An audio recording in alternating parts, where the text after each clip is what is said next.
joining me online for virtual story time, brought to you by the Keller Public Library. I'm Ms. Kelly, and I'm going to read the stories today. If you know my special online welcome song, I hope you'll sing it with me now. Welcome, welcome everyone. Let's read a book and have some fun.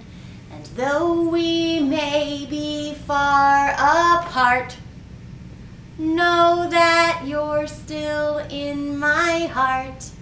And we're together here online. We can smile, it's story time. Today's stories are about robots. If you have a robot storytime-to-go pack, inside you'll find some fun things to help you follow along today.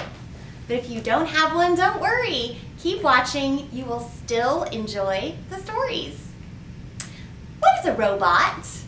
Is a robot a person like you and me? No, a robot is not a person. Is a robot an animal like a cat or a dog? No, a robot is not an animal like a cat or a dog. Is a robot a plant like a tree or a flower? No, it isn't a plant either. A robot is a machine, something that we make. This looks like a robot, but it's really my purse. It's one of my favorite ones, and I really enjoy carrying it around. I thought it might be fun for us to learn more about what is a robot and why do we have robots. So our first book is a book that gives us information. It's called Robots, and we're just going to read a few of the pages. Let's take a closer look now. Robots by Chris Oxlade. What is a robot? A robot is a machine that can move and do things without the help of a person. Inside each robot is a computer that acts like a robot's brain. A program in the computer decides how and when the robot moves. Robots come in a wide variety of shapes and sizes and do many different things. They work in factories, in homes, at theme parks, high in the air, and even deep under the sea.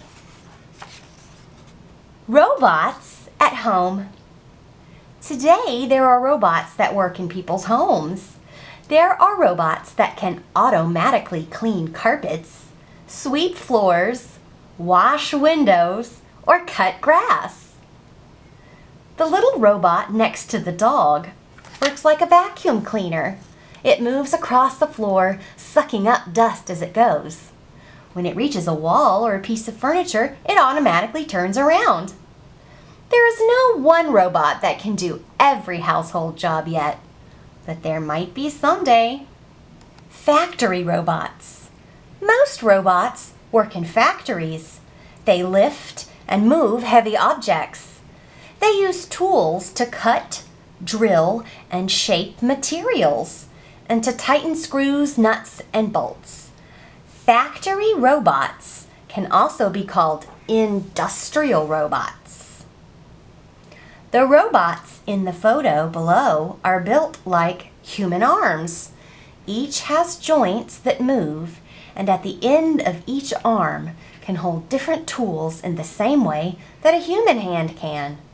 This can include a tool to pick up objects, a screwdriver to tighten screws, or a spray gun to spray paint. Robots as explorers. A space probe explores other planets and moons.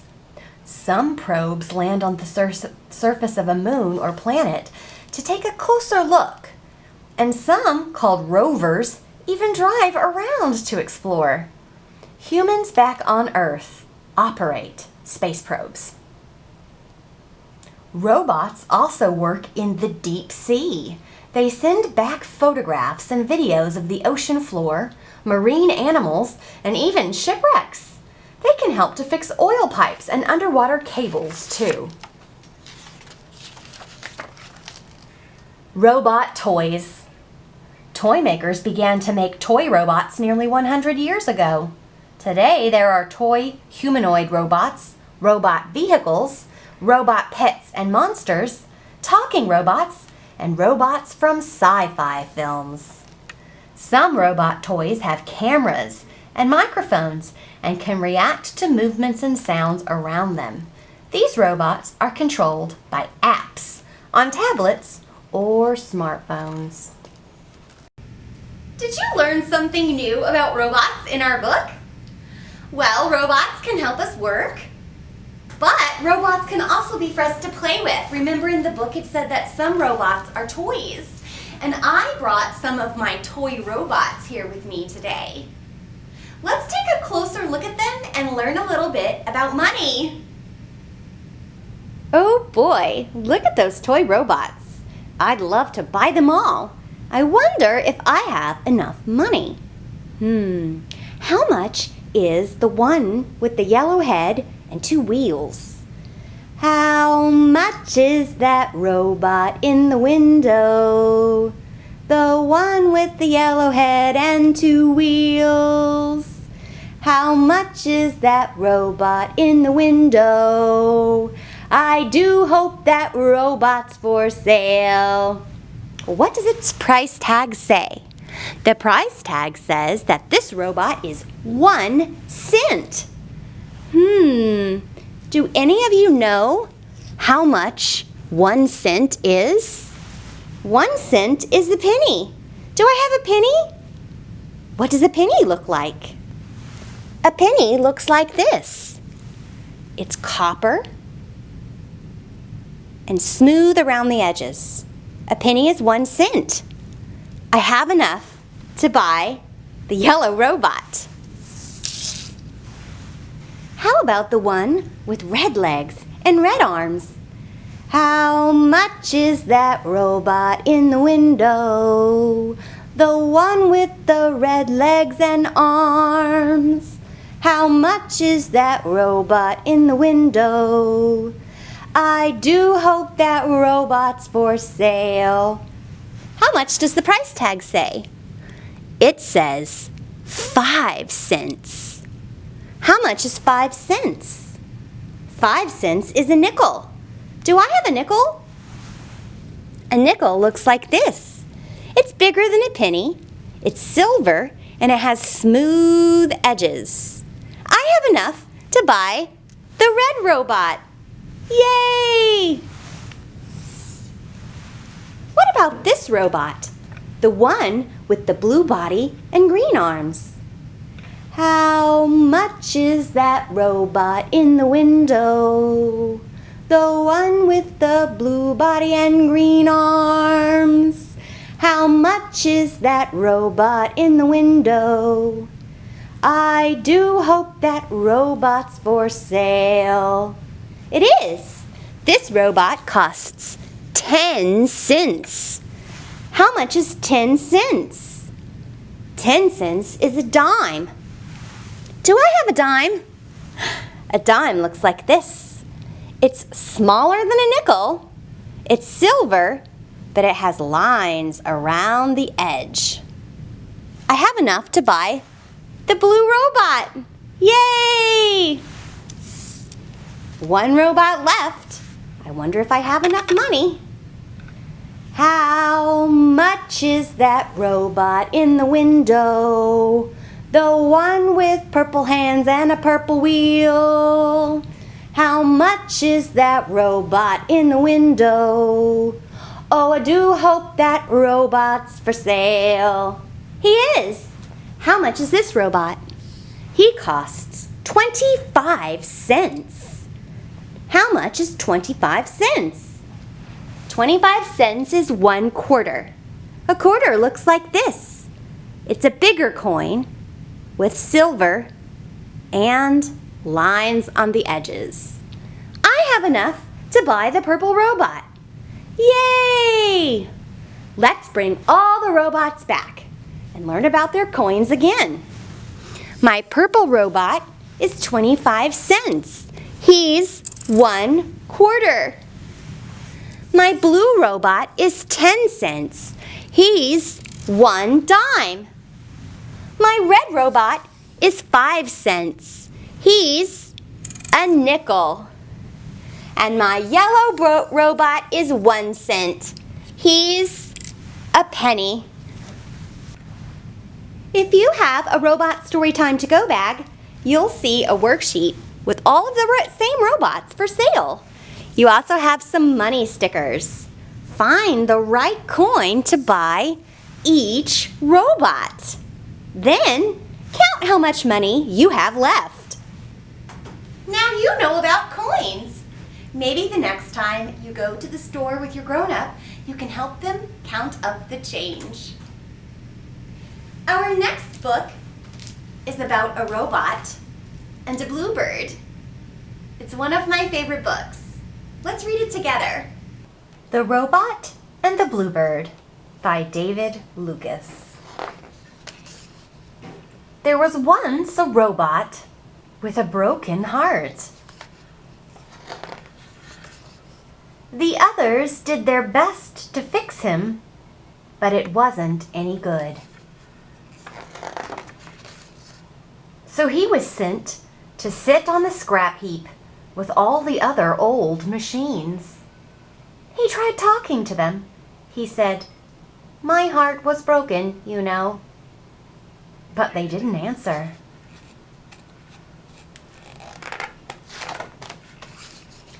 So he lay down and looked up at the sky. He lay there through the long, dark nights and the empty days. He lay there rusting in the autumn rain. He lay there when the first snows of winter fell. And then, one day, was a bluebird fighting against the freezing wind. She landed on his shoulder. "What are you doing here, little bird?" he said. "I'm flying south," she said weakly. "South, where the sun shines. But I'm so cold and tired. I can go no farther." "I'm sure you don't want to stay here," said the robot. "I'm rubbish." But the bluebird just shivered and said nothing. "There's a space where my heart used to be," the robot said gently. "You can sleep there if you like." So the bluebird settled down to sleep on a nest the robot made. And as the robot looked out into the night, he was astonished to feel as if he had a warm, living, beating heart. And when the bluebird fluttered, he felt as if his own heart were fluttering. The next morning, the door to his heart opened, and the bluebird sang sweet and bright in the icy air. "My old heart only ever said tick-tock," said the robot, "but now my heart is singing." And the bluebird flew a little way up into the air, and the robot felt like his heart was flying. And creaking, he got to his feet and danced a creaking, clanking dance. "I wish I could live in your heart," said the bluebird. "But I'll die of cold if I stay here. Winter has come so soon, and I still have so far to go. I don't even know if I have the strength," she said sadly, settling in his hand. "Then let me carry you," said the robot. "I'll carry you in my heart and shelter you from the cold and storms." And so he carried her in his heart, across frozen wastes, over towering mountains, through blizzards and fog, until he was deathly tired and his joints groaned with every step. And when, at last, the sun shone, he opened the door to his heart, and out flew the bluebird, singing and twittering thank yous. The robot lifted his arms toward her, but he couldn't take another step. His strength had failed at last. "Make your home in my heart," he said in the faintest whisper, and he hung his head. And the bluebird lived in his heart always, and the robot stands there still, his arms outstretched like an old hollow tree, home every year to singing birds. The end. I really love that book, and I hope you enjoyed it too. Did you know when you take a book home and then bring it back to the library to return it, you're actually giving the book to our robot? That's right. The library has its very own robot. He takes all the books that come in and he sorts them into different buckets to make it easier for us to put the book back in the right spot inside the library. He's called a sorter. We named him Porter the Sorter.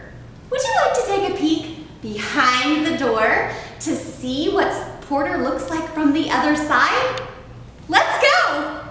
This is what Porter looks like on the other side. See how big he is? He has 5 different buckets. So Porter put our Robot and the Bluebird book in this basket because we programmed him to send kids' books here.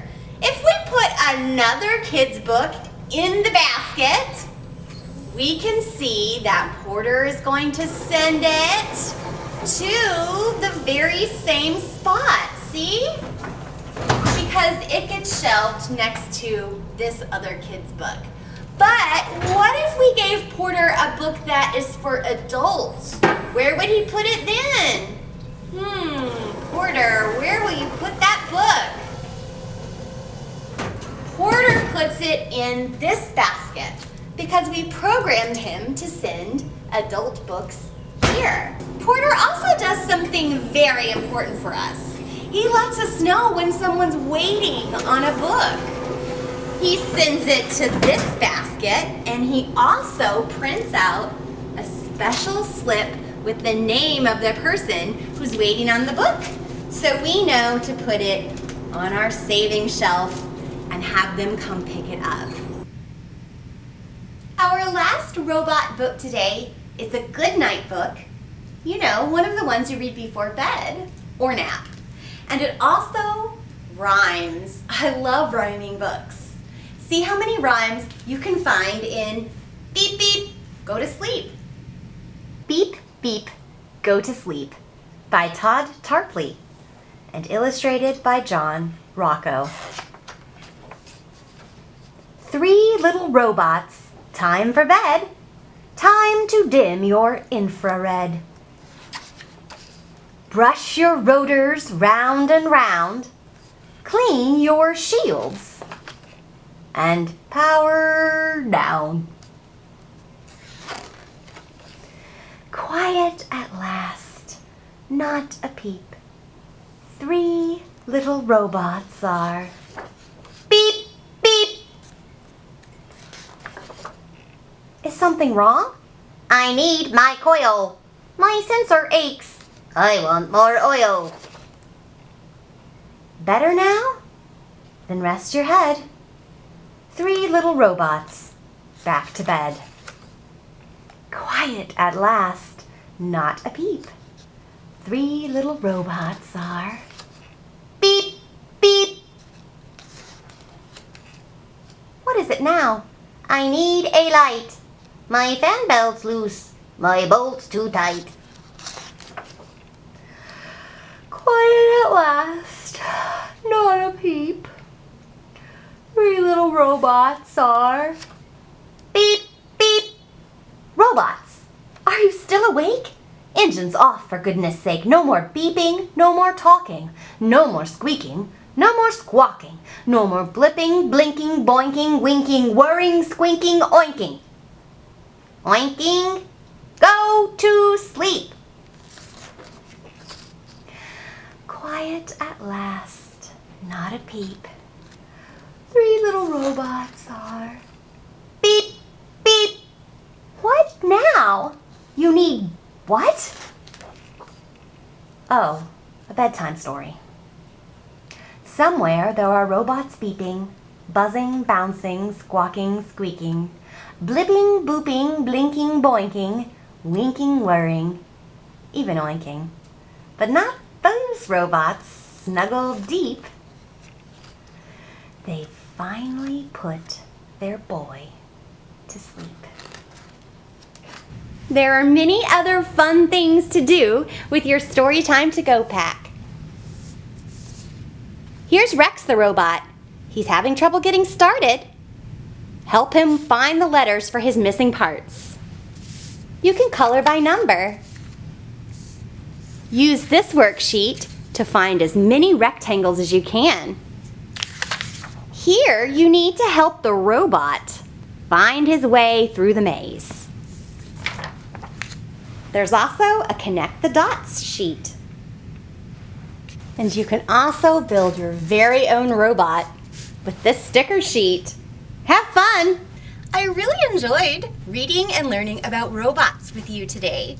If you would like to learn more about robots, you can check out books from the library in the technology section. Just ask the librarian to show you where it is. If you would like to send me any pictures of you enjoying robot story time, or if you want to send me pictures of the robot that you made, please email them to library@cityofkeller.com. We'll see you again very soon. Keep reading!